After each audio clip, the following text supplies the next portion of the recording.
Well, it's potentially a significant day in the title race in the Premier League. We just witnessed a crazy match between Manchester City and Tottenham, where City were up by 2-0, and Tottenham managed to come back. The first time Pep Guardiola's team have lost points after being up by 2 goals. We have Tony Miola in studio with here now. What was your reaction to this match, Tony? Well, the first thing that comes to mind, Marco, is the title race, right? And now 6 points behind Arsenal, and I can only think that right now it's Arsenal's title to lose. We're going to ask Nigel Reo Coker here in a little bit what it all means, but we talked about earlier, you and I were chatting about how important this match was in the title race, and then there's some other storylines, Thomas Frank and Tottenham, how they've been good in Champions League, and they've not been so good in the Premier League, but today they had a response here, as you mentioned, coming back from 2 goals, and probably had moments to win the game in the end. So there's so many storylines that come out of this game, but the first one that comes to mind is the top of the table in the Premier League. Absolutely. And on that note, we have our very own Nigel Reo Coker, who's joining us from the comfort of his own home. If you know anything about Nigel, he loves a suit, but he loves a graphic tee even more than that, and he's showing off a new one, so we're happy to see that. On a serious note, Nigel, what was your takeaway from this? We don't often see Manchester City and Pep Guardiola teams give away leads, but it felt like in the second half, it just became absolutely chaotic. Marco, it's a big blow to Manchester City, especially with the performance that Arsenal put in yesterday from their wobble against Manchester United to go to Leeds and get a result and make a statement that it was only a wobble and they're real serious title contenders. Today was an opportunity for Manchester City to show that they're really serious about chasing down this Arsenal side. You'd have to say they got a little bit of a punch to the face today. In a game where they dominated the first half, second half, this was not a usual Manchester City performance that we see under Pep Guardiola. So I think this is going to be a very hard pill for Pep Guardiola to swallow in a game where he probably felt that they should have been out of sight within that first half in a game that they dominated. But as we know, football's a game of 2 halves. And as the result would say, you'd have to say if this was tennis, it would be advantage Arsenal. Nigel, the chart shows there were swings in this game, right? And just watching it, it seemed like a tale of 2 halves, right? Was this more of maybe Manchester City taking their foot off the pedal or Tottenham putting their foot on the pedal in the second half? Because not only did they come back, but they had some opportunities to win this game, or was it a mixture of both?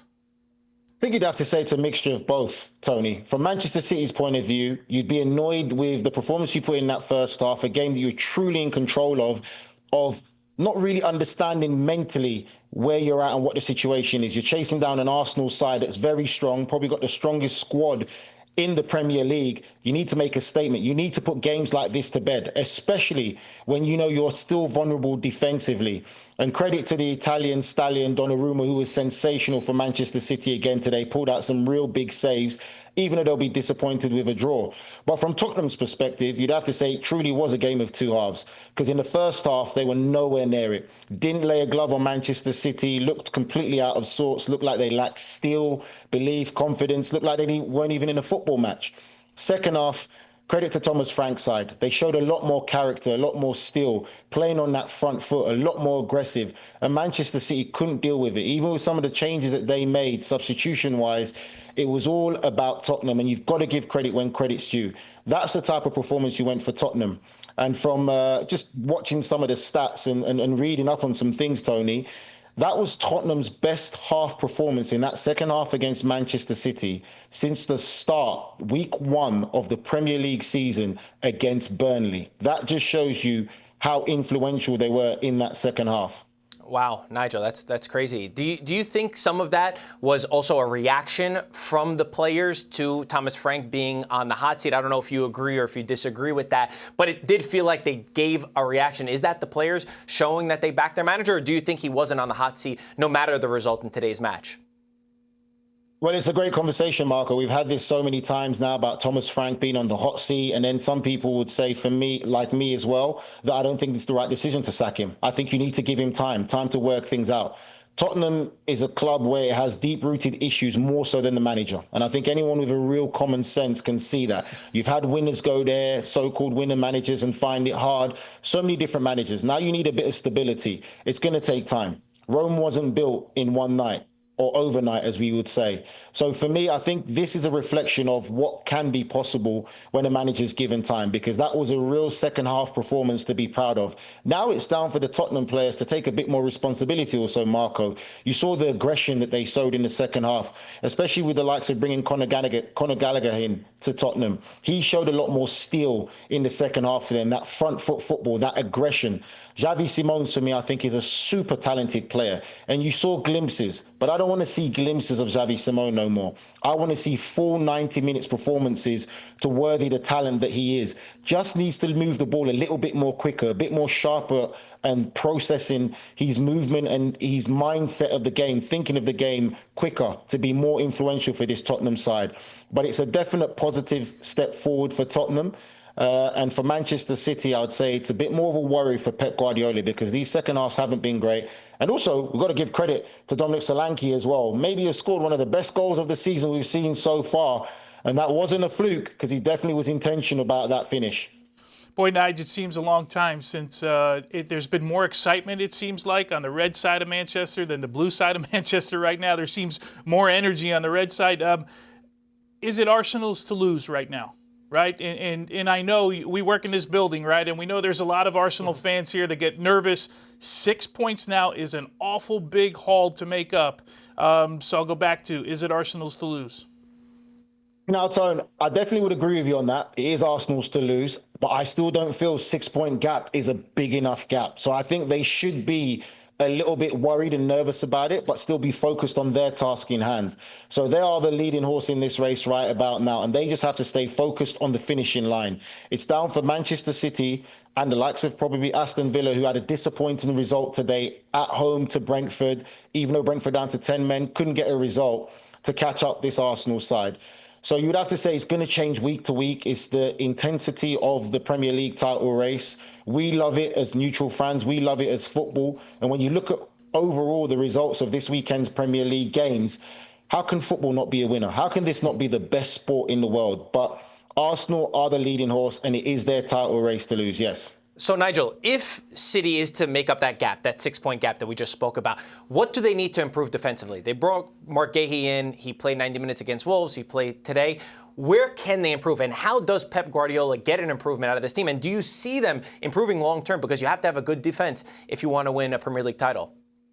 That's a great question, Marco. And I think for me, Pep Guardiola's got enough experienced players. They're multiple title winners in his team. I think that they have to be a lot more vocal with some of these new players who've come in and understand the standards of Manchester City. I think when I look at them, they do have periods of domination. We do see little glimpses of the old Pep Guardiola in this side, but it's not in long enough period. I think they need to be a lot more ruthless now. I think they have to have that ruthlessness and understanding, and when they get chances in games and opportunities, they need to put these games to bed. They need to go 2, 3, 4-0 up if they can, and just see the game out. That is the problem. I think there's a bit of ruthlessness that's missing from them.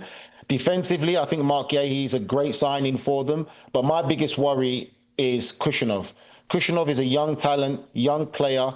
He's probably the quickest player, apparently, in Manchester City's side, but I think he relies too much on his quickness to get him out of trouble. And when you're young, you're still learning the game. I think what Kushinov needs to do is become more of a thinker of the game and not just rely on the physical attributes that he has and the pace. I think he needs to really start using a bit more football intelligence in how to defend, because he seems to be a little bit of a weakness still for me in this Manchester City side. And one thing that they did do right is getting an absolute world-class goalkeeper in between the sticks for them, because if it wasn't for Donnarumma, I think this game could have gone the other way around, where we'll be talking about a Tottenham victory. His importance to this Manchester City side is absolutely magnificent. And what I like about Donnarumma as well is when he makes a save, or his defenders do what their job is to defend and make a vital block, he gives them so much of an energy as well and really praises them, and, you know, he's very animated like to his colleagues to understand, yes, this is what I want you to do. Defend with your life and protect us from conceding a goal. And I think that can be very infectious as well. Nige, nothing offensive to me about you talking properly about goalkeepers. And Italian goalkeepers, too. That's hard for Nige. Yeah, you know how much I love that. Okay, really quick, from a Tottenham standpoint, How are we going to measure success for Thomas Frank this year? Look, they're in 14th place. They're 12 points off a Champions League spot right now. I'm not sure that people are going to pick them to win Champions League this year, although their first 8 match days have been pretty good. They finished in the top 8. Like, how are we going to measure, this is a good year for Tottenham, or not, this is not a good year for them? I think we have to let the year play out. And this is why I think that Thomas Frank, if they were thinking about sacking Thomas Frank, would be the absolute wrong decision. You've got to give him time. Again, Rome wasn't built overnight.